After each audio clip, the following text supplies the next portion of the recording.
tous, mesdames, messieurs, excellences. Après cet intermède historique passionnant, j'ai un peu la tâche, je dirais, un peu plus ingrate et plus prosaïque de retourner vers des sujets beaucoup plus géoéconomiques, principalement géoénergétiques, puisque les ressources énergétiques, comme vous le savez, constituent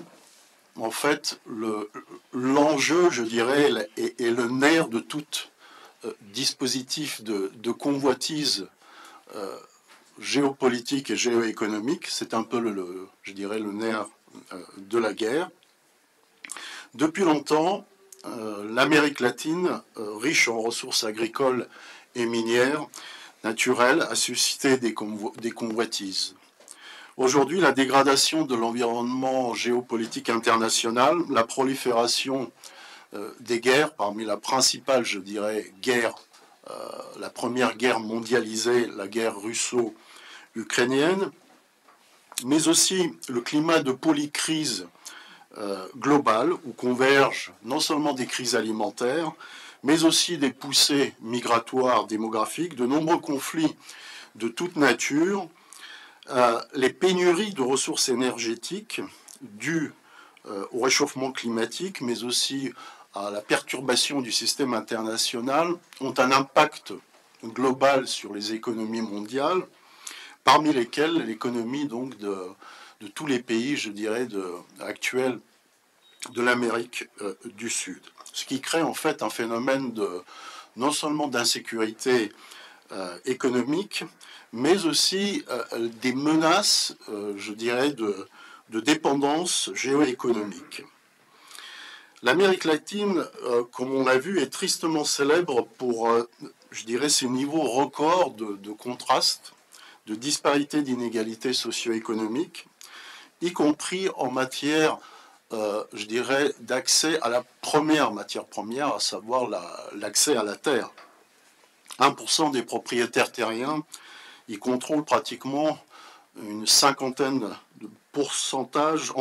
de terres agricoles. La course au développement des cultures de soja pour certains pays, mais aussi l'élevage bovin, comme c'était le cas au Brésil, compte aujourd'hui parmi les principaux facteurs, dans le cadre d'une politique extrêmement ultralibérale et agressive de l'agroalimentaire, de l'agrobusiness, constitue un facteur d'aggravation donc de ces phénomènes de paupérisation. Bien sûr, l'Afrique est aussi, disons, un certain nombre, je dirais, de paramètres extrêmement analogues en matière donc géoéconomique par rapport à l'Afrique, par rapport à l'Amérique du Sud. Ce continent sud-américain, au cours de l'histoire, s'est heurté non seulement à des éléments, je dirais, de perturbation endogène, qui sont liés bien sûr à des phénomènes, je dirais, de manque de maturité et des élites. On parle de démocratie tardive, on parle parfois aussi de démocratie fragile, des phénomènes de corruption, mais je dirais que l'un des principaux obstacles à ce type de développement durable endogène, c'est l'ingérence de puissances externes, telles que l'ingérence des États-Unis, ce qui a empêché un développement économique durable et une valorisation potentielle des territoires de l'Amérique du Sud, que ce soit en termes d'accès aux ressources naturelles ou plus récemment en termes de fourniture de services qu'on pourrait appeler de services écologiques qui atténueraient en fait les effets des différentes crises liées au réchauffement climatique. La guerre russo-ukrainienne a provoqué d'autre part une bascule géopolitique vers l'Est, comme on l'a vu, avec une bipolarisation croissante entre l'Occident, les États-Unis et l'Union européenne, et de l'autre côté la Russie plus le Sud global et les pays du BRICS, mais aussi un moment de convulsion globale, car la Russie, sous les sanctions occidentales, est une puissance mondiale en matière de ressources naturelles. Cette situation inédite a non seulement généré la mise en œuvre de politiques d'économie de guerre, des politiques défensives en Occident d'économie de guerre, mais aussi un phénomène de ce que l'analyste Pierre Charbonnier appelle, sous le vocable, de l'écologie de guerre. En effet, face à des politiques d'embargo, des politiques de guerre, principalement de puissance, je dirais, forte en matière première, détentrice de pétrole, Charbonnier estime que lorsque le tournant vers des énergies alternatives à la sobriété énergique, face à ce type de politique, constitue une arme pacifique de résilience et d'indépendance. C'est-à-dire qu'il analyse en fait ces politiques mises en œuvre par des États du tiers-monde, par les BRICS, qui sont actuellement marginalisés dans le concert, je dirais, dans le concert occidental, je dirais, des différentes politiques menées économiques au niveau global. Cet isolement pourrait être pallié par des formes de recherche et de diversification énergétique vers des énergies renouvelables, comme sont, on verra plus tard, donc les métaux rares, les fameuses terres rares, qui sont présentes dans le sous-sol de nombreux pays du sud américain. Le pétrole a alimenté le XXe siècle, ses voitures, ses guerres, son économie, sa géopolitique. Aujourd'hui, le monde est en plein, je dirais, choc énergétique qui accélère le passage à un nouvel ordre fossile. Lorsque le Covid-19 a frappé l'économie mondiale au début des années qu'on a tous vécues, la demande de pétrole a pratiquement chuté de plus d'un cinquième et les prix se sont défendrés. Les producteurs de combustibles fossiles ont été contraints de faire face à leur vulnérabilité et on a cherché en fait à mettre en œuvre un certain nombre de politiques tournées vers des économies vertes, vers des économies renouvelables. Le Venezuela reflète l'ensemble de ces contradictions, de ces paradoxes, mais aussi les potentialités, les promesses de souveraineté de l'ensemble du continent sud-américain. Ce qui est nouveau, c'est que le Venezuela, comme l'ensemble, donc je dirais, des pays, de ces pays voisins dans le sud américain, se situe à un moment de transformation radicale et de bascule de l'ordre mondial contemporain, qui d'un ordre géoéconomique fondé sur le pétrole évolue de plus en plus vers un ordre fossile qu'on peut appeler un ordre post-pétrole. En effet, la demande de lithium, le lithium étant l'un des métaux rares les plus prisés, puisque c'est avec le lithium qu'on construit donc les différentes batteries, les différents dispositifs électriques dans les hautes technologies. Cette demande en 2040 pourrait être 50 fois supérieure à celle aujourd'hui, et celle du cobalt et de la graphite 30 fois supérieure si le monde en fait s'empresse de remplacer les véhicules fonctionnant au pétrole par des véhicules électriques. Cette hausse de la demande incitera bien sûr les industries à développer de nouvelles sources d'approvisionnement et de minéraux et les sources potentielles, mais ces sources potentielles en fait sont limitées et leur mise en service est toujours coûteuse et compliquée. La guerre en Ukraine, comme je l'ai dit, a accéléré toute cette transition énergétique d'un système basé sur les hydrocarbures à un système centré sur l'électricité avec des implications sur la géopolitique mondiale. Dans le nouveau système, le pouvoir se concentre sur le contrôle des métaux rares et minéraux et la maîtrise de ces technologies. Il convient de rappeler que dans ce contexte, 20% des réserves mondiales de pétrole en 2014, l'Amérique latine est aujourd'hui devenue une mine d'or pour les investisseurs en minerais, en charbon, en gaz naturel. Et toute la région regorge de ces matières premières qui portent l'économie parfois à tour de bras. Dans les années 2000, la Chine, qui est je dirais, le pays qui concentre à elle seule pratiquement la majorité des terres rares, des minéraux rares, est venue défier les investisseurs traditionnels comme l'Europe et les États-Unis dans les secteurs pétroliers et miniers, et s'est très bien implanté dans de nombreux pays en Amérique du Sud.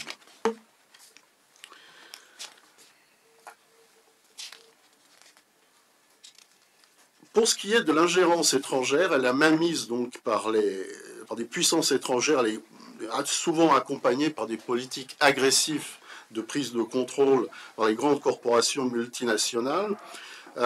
Ce qui est intéressant, c'est de vérifier en fait que l'ensemble, je dirais, des dispositifs mis en œuvre par la politique états-unienne depuis le 19e siècle à travers la fameuse doctrine Monroe, la politique donc du big stick, les différentes stratégies de diplomatie de dollar pour endetter les pays, reposent essentiellement sur une politique, sur la notion d'extractivisme libéral. Donc la notion d'extractivisme est un concept extrêmement large, mais qui est, à mon avis, fondamental pour comprendre le statut, je dirais, néocolonial dans les pays d'Amérique du Sud. C'est un concept large qui désigne les moyens et les stratégies d'exploitation industrielle de toute la nature quand il s'agit d'extraire sans retour et directement donc dans le milieu naturel des ressources naturelles qui lentement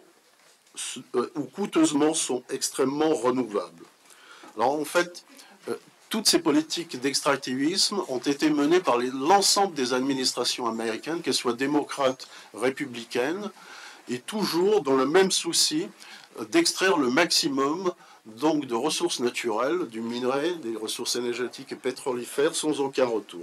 Toutes les interventions, je dirais, armées non américaines dans la région de l'hémisphère sud, qu'elles soient directes ou indirectes, se sont principalement cantonnées dans une zone frontalière allant du Rio Bravo à la frontière du Panama avec la Colombie. C'est ce qu'on appelle la Méditerranée américaine, qui est perçue comme toujours comme vitale pour les États-Unis. C'était donc le glacis stratégique où s'exerçait la fameuse Big Stick diplomatie, et plus tard l'ensemble de ces pays qui ont été inféodés grâce finalement à la corruption des différentes classes politiques. Elles ont été désignées par l'expression de république bananière.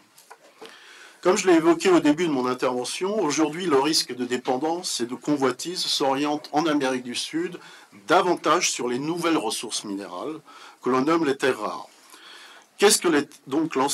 ces terres rares? En fait, il s'agit d'un ensemble de métaux. C'est le cobalt, le lithium, les terres rares, le cuivre, l'aluminium et le nickel. Alors l'aluminium et le cuivre et le nickel, eux, sont utilisés dans diverses technologies, batteries, piles à combustible, etc. Le lithium, le cobalt dans les batteries pour les voitures électriques. Quant aux terres rares, on les retrouve dans les aimants, les catalyseurs, les LED. Le lithium, métal rare indispensable pour la production des batteries de voitures électriques, est lui devenu l'un des enjeux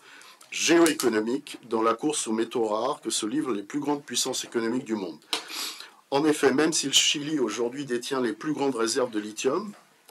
l'Australie s'est bien placée, puisque en 2002, 77% de la production mondiale de cette matière première stratégique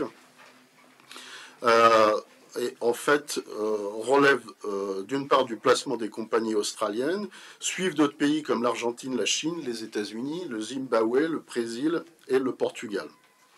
Les États-Unis, eux, disposent d'une réserve totale de lithium d'environ 1 million de tonnes, mais elles sont largement dépendantes de la Chine, ce qui implique une volonté de diversifier les sources d'approvisionnement.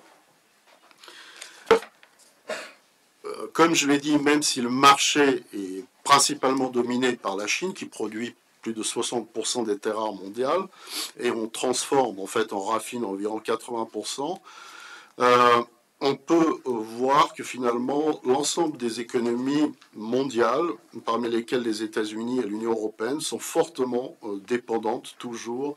en fait, des exportations chinoises. L'acteur le plus important aujourd'hui dans le domaine des métaux rares étant la Chine, l'Europe, elle, qui ne produit que 3% des métaux rares mondiaux, mais on consomme 25%, essaye de diversifier donc ces différentes sources, ce qui l'a conduit à conclure des accords de partenariat avec les pays africains, mais aussi avec des pays donc de l'Amérique du Sud. Alors, grosso modo, les immenses réserves de lithium d'Amérique du Sud, qui sont les plus, je dirais, les plus exploitées, les plus rentables, se situent dans ce qu'on appelle donc le fameux triangle du lithium, C'est en Bolivie que l'on trouve les plus importants réserves de la planète, mais il y en a énormément en Argentine et au Chili. Le Chili abrite 63% des réserves mondiales du lithium. Le potentiel de ces gisements minéraux est énorme, mais toujours beaucoup sous-exploité. Je ne vais pas revenir sur la doctrine Monroe actuellement mise en œuvre, à savoir une doctrine néo-Monroe, une nouvelle doctrine de containment pour contrer la Chine et son implantation en Amérique du Sud. Les États-Unis ont adopté, l'administration Biden, je dirais une stratégie extrêmement protectionniste concernant l'importation d'un certain nombre donc de métaux de la Chine pour me diriger en fait vers les différentes stratégies qui sont développées par les pays producteurs dans le cadre de l'Amérique du Sud. Parce que le véritable enjeu est de savoir est-ce que ces pays comme le Chili, l'Argentine et la Bolivie ont les ressorts de mener une politique souveraine énergétique, d'avoir une rente, je dirais, subséquente de cette exploitation, ou bien elles vont retomber, je dirais, dans le processus en fait d'une seconde type de dépendance, cette fois-ci vis-à-vis de la Chine ou d'autres pays qui sont très peu scrupuleux concernant donc la volonté en fait de sauvegarder une certaine indépendance économique dans les pays où ils œuvrent. En effet, le défi pour ces pays est la rentabilité et l'indépendance de cette exploitation, ce qui demande énormément d'investissements, se chiffrant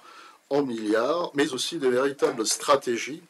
qui combinent des entreprises privées et des entreprises publiques pour exploiter cette ressource. On détecte 3 pays qui ont adopté donc 3 stratégies différentes. Le Chili, lui, a opté pour une alliance entre le secteur public et privé. En Argentine, ce sont les entreprises privées qui se chargent de l'exploitation du lithium. En Bolivie, la production est complètement gérée par l'État, qui n'arrive cependant pas à commencer un projet, je dirais, efficace d'extraction en raison du manque de technologie. Alors, ce qu'il faut voir, c'est que comme toute, je dirais, ressource verte, en fait, il y a toujours un paradoxe. Les terres rares sont extrêmement rentables, mais elles sont extrêmement coûteuses, comme est bien sûr le pétrole du schiste, puisqu'elles consistent en fait à assainir un certain nombre de couches terrestres, c'est souvent sous des lacs, c'est pour ça qu'il y a des lacs en Bolivie et en Argentine, les lacs salars, qui sont asséchés. Donc un certain nombre, je dirais, de dispositifs d'extraction portent atteinte à l'écosystème des communautés locales, des communautés autochtones, qui sont bien sûr manifestes et sont contre l'extraction donc du lithium. Ce qui vient à dire que le véritable paradoxe des métaux rares, en fait, c'est l'impact qu'ils auront demain sur l'environnement et qui soulève des préoccupations avec des dimensions éthiques, socio-environnementales. Mais d'un autre côté, je pense que là, il faudra choisir pour ces pays qui ont donc une forte concentration de terres rares. L'Amérique latine tient en grande partie son poids actuel sur la scène internationale en raison de ses ressources naturelles. Je dirais bien sûr le pétrole a toujours sa place, mais la potentialité des terres rares est extrêmement importante pour le placement, le positionnement géostratégique sur l'échiquier mondial. Cette ressource pourrait signer le retour sur la scène internationale à l'heure où la guerre, notamment économique, et la transition énergétique est en œuvre pour l'ensemble donc de ces pays de l'Amérique du Sud. Le Venezuela a invité un certain nombre d'entreprises étrangères à jouer un rôle de premier plan dans le développement de ce qu'on appelle l'arc minier de l'Orénoque, qui ouvre potentiellement 12% du pays aux intérêts miniers et mettant en danger malheureusement les forêts, les rivières, les parcs nationaux et les terres indigènes. Donc c'est des parties reculées du sud-est du pays. Ce qu'il faut rappeler, notre confrère donc Maurice Lemoine aura, je dirais, une intervention beaucoup plus exhaustive sur le Guyana. Le plateau de Guyana est une zone géographique continentale localisée entre les fleuves Orénoque et Amazon en Amérique du Sud. Il est composé d'une partie du Venezuela et du Brésil, du Guyana, ex-colonie britannique, du Suriname. C'est un grand espace forestier tropical avec un sol extrêmement riche en pétrole, mais aussi de métaux rares. Alors, il y a beaucoup d'analystes qui ont parlé je dirais, du conflit territorial entre le Venezuela et le Guyana pour le contrôle de l'Esquibio en termes historiques, en tant que conflit je dirais, lié à un conflit territorial historique, mais il y a aussi une dimension, je dirais, géoéconomique, puisque le sous-sol de ce plateau continental, de ce plateau du Guyane, recèle de beaucoup de métaux rares. En conclusion, aujourd'hui, on parle, avant même que, je dirais, les terres rares en Amérique du Sud ou dans d'autres pays ont été au maximum exploitées, on parle déjà de crise des terres rares. C'est l'expression utilisée par un certain nombre de spécialistes, d'acteurs publics et privés, aux États-Unis et en Europe, pour qualifier donc la situation du marché international, car on prévoit que cette crise sera de nature géopolitique et elle créera un choc psychologique dû à la crainte déjà d'une pénurie persistante. Car en effet, je dirais le rôle du numérique, le rôle des hautes technologies omniprésent, non seulement dans la vie privée, mais aussi dans les dispositifs belligérants des guerres actuelles, même si par exemple en Ukraine et en Russie on a des images de guerre type conventionnelle, il ne faut pas oublier qu'ils sont largement dépendants